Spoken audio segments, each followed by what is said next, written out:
दो पक्के दोस्त भारत और कनाडा ने एक दूसरे के एम्बेसडर को सस्पेंड कर दिया है।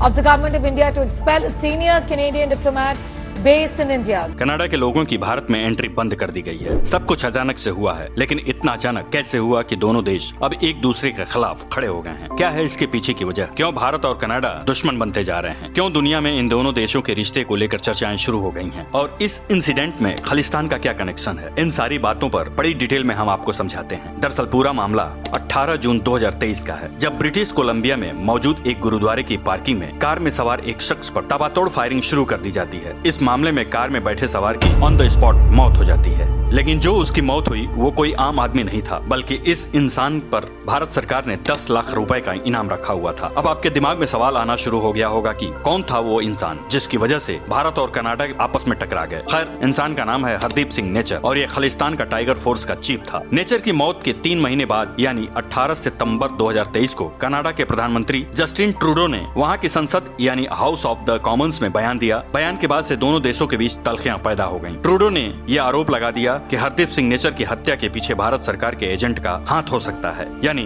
अगर आप साफ शब्दों में कहें तो जस्टिन ट्रूडो का इशारा भारतीय खुफिया एजेंसी पर था, यानी रॉ की तरफ था। इतने बड़े आरोप के बाद फौरन भारत सरकार की तरफ से एक स्टेटमेंट जारी हुआ और भारत सरकार ने ट्रूडो के इन आरोपों को बेतुका और बेहुदा बताया। इसके साथ ही इस बयान को एक सिरे से खारिज भी कर दिया। ये तो रही कार्रवाई, और भारत ने ताबड़तोड़ कार्रवाई करते हुए कनाडा के खिलाफ बड़े फैसले लिए, जिसमें भारत ने कनाडा के आरोपों को खारिज कर उसे खालिस्तानियों पर कार्रवाई करने की नसीहत दी। कनाडा के नागरिकों के लिए भारत ने वीजा भी बंद कर दिया। इसके साथ ही एनआईए ने 43 गैंगस्टर्स की लिस्ट जारी कर उसमें से कनाडा में बैठे बदमाशों की जानकारी मांगी। ये तो हो गई कार्रवाई की बात। अब थोड़ा हरदीप सिंह नेचर के बारे में जान लीजिए। जैसे कि हमने वीडियो की शुरुआत में बताया कि Hardeep nature Khalistan Tiger force का चीफ था। वो पंजाब के जालंधर जिले के शाहकोट के नजदीक गाँव भारसिंहपुर का रहने वाला था। साल 1996 में नेचर कनाडा चला गया। उसने वहाँ पर प्लम्बर का काम शुरू किया। इसी दरमियान नेचर की मुलाकात गुरु पवन सिंह पन्नू से होती है। पन्नू ऐसे ऊंचे नाम की एक ऑर्गेनाइजेशन का हेड है जिसे भारत सरकार ने आतंकी घोषित किया हुआ है। धीरे धीरे नेचर और पन्नू की गहरी दोस्ती हो गई और प्लम्बरिंग का काम छोड़कर नेचर पन्नू के साथ सिख फॉर जस्टिस को ज्वाइन कर लेता है। इस संगठन में नेचर को बड़ा ओहदा मिला। धीरे धीरे हरदीप सिंह नेचर कनाडा के सिख समुदाय में एक नेता के तौर पर पहचान बनने लगी। नेचर पाकिस्तानी खुफिया एजेंसी ISI के इशारे पर कनाडा में मीडिया एक्टिविटीज को अंजाम देने लगा। उसने कनाडा में कई हिंदू मंदिरों पर भी हमले की साजिश रची और वहीं से बैठे बैठे पंजाब में टारगेट किलिंग करवाने लगा। वो इस कदर भारत विरोधी हो गया कि उसने अमेरिका, ब्रिटेन और जर्मनी में भी भारत के विरोध के कई प्रोटेस्ट को ऑर्गेनाइज करवाया। अपनी बढ़ती हुई पॉपुलैरिटी को देखकर नेचर ने खुद खालिस्तान टाइगर फोर्स इस्टेब्लिश कर डाली। अभी ये संगठन कनाडा में रहकर भारत के खिलाफ जहर उगलता है। 2022 में कनाडा समेत दुनिया के कई देशों में खालिस्तानियों को लेकर होने वाले रफ एंड टर्नर के लिए नेचर ने कई देशों का दौरा भी किया। वो लंबे समय से ऑपरेशन ब्लू स्टार का इंटरनेशनल लेवल पर माँ से कल का दर्जा दिलाने की मांग कर रहा था। इसी साल की शुरुआत में केंद्रीय गृह मंत्रालय ने नेचर के संगठन यानी KTF को आतंकी संगठन करार दे दिया। गृह मंत्रालय ने कहा था कि Khalistan Tiger Force extremist organisation है जिसका मकसद पंजाब में फिर से आतंकवाद फैलाना है। पंजाब में टारगेट किलिंग के पीछे भी इसी संगठन का हाथ है। इतना ही नहीं, मीडिया रिपोर्ट के मुताबिक नेचर ने कर्नाटक हिल्स में खालिस्तानी आतंकवादियों को ट्रेनिंग देने के लिए एक ट्रेनिंग कैंप भी लगवाया था, जहां उसने खालिस्तानी समर्थकों को हथियार चलाने की ट्रेनिंग दी थी। कनाडा में बैठकर करवाता था हत्या। आप ऐसे समझिए कि संगठन के जरिए पिछले साल जुलाई यानी 2022 में जालंधर में एक हिंदू पुजारी की हत्या करवा दी थी। इस मामले में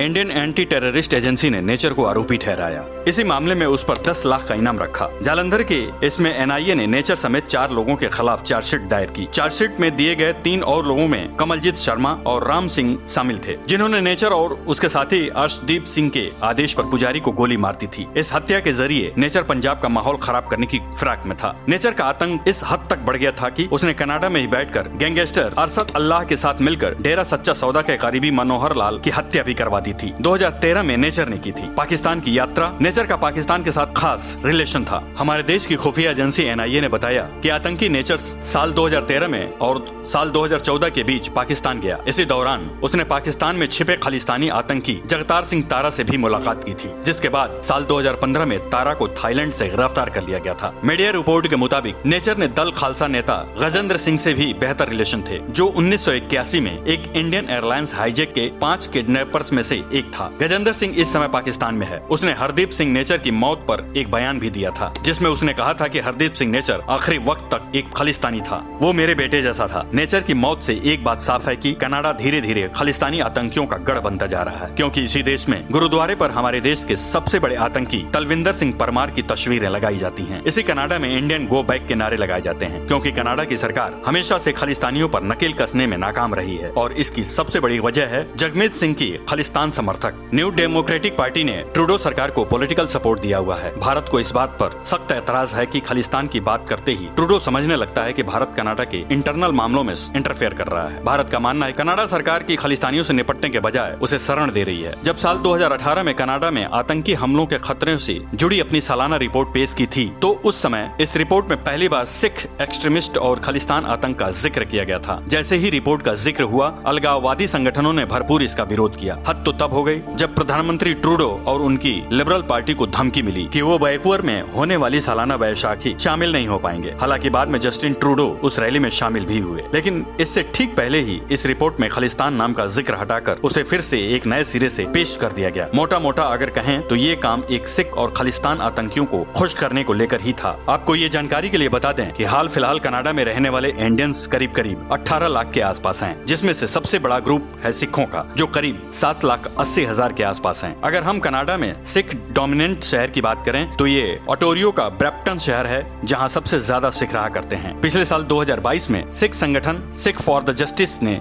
इसी शहर में खालिस्तान रेफरेंडम का आयोजन किया गया था। इस आयोजन में करीब 1 लाख लोगों ने हिस्सा लिया था और कहा जाता है कि यहाँ भी भारत विरोधी नारे लगाए गए थे। कनाडा में पैर पसारते खालिस्तानियों को ऐसे भी समझा जा सकता है कि यहाँ संसद में 338 सीट है। अब जब 2019 में चुनाव हुए 18 सांसद चुने गए थे, इनमें से कई सांसद खालिस्तानियों को खुला सपोर्ट करते हैं। एक समय वो भी था जब जस्टिन ट्रूडो सरकार की कैबिनेट में 4 सिख शामिल थे। सिख राजनीति का एक बड़ा पहलू गुरुद्वारा है, क्योंकि कनाडा में 200 के आसपास गुरुद्वारे हैं जिनकी कमेटी का चुनाव होता है, और इनमें से कई पर खालिस्तानी चरमपंथियों का दबदबा है, क्योंकि सिख एक ब्लॉक के रूप में वोट कर सकते हैं। इसलिए गुरुद्वारा की पॉलिटिक्स का असर नेशनल लेवल पर भी दिखाई पड़ता है। ऐसे में लाजमी है कि ट्रूडो खालिस्तान को सपोर्ट जरूर करेगा। G20 में भी उठा था खालिस्तानी मुद्दा। हाल फिलहाल में हमारे देश में भारत G20 सम्मेलन के दौरान प्रधानमंत्री नरेंद्र मोदी के साथ ट्रूडो की मुलाकात हुई। पीएम मोदी ने ट्रूडो को कनाडा में खालिस्तानियों के एंटी इंडियन एक्टिविटीज के बारे में बात करने के लिए कहा था। भारत सरकार को ये लगता है कि ये खालिस्तानी लगातार अलगाववाद को बढ़ावा दे रहे हैं और इंडियन डिप्लोमेट्स के खिलाफ हिंसा भड़का रही है। पीएम मोदी ने इसे रोकने के लिए हिदायत भी दी थी। खैर, अब चूंकि मामला हाथ से निकल गया है, ऐसे में देखना होगा कि क्या आप कनाडा खालिस्तान वाले मामले में सख्त होता है या फिर नहीं। तो दोस्तों, कैसी लगी आपको हमारी खालिस्तान को लेकर ये वीडियो?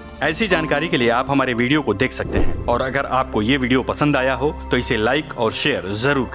साथ ही अगर आप हमारे चैनल पर नहीं हैं तो जाने से पहले चैनल को सब्सक्राइब कर लें, जिससे हमारी लेटेस्ट वीडियो को आपको पता चलता रहे। तब तक के लिए धन्यवाद, नमस्कार।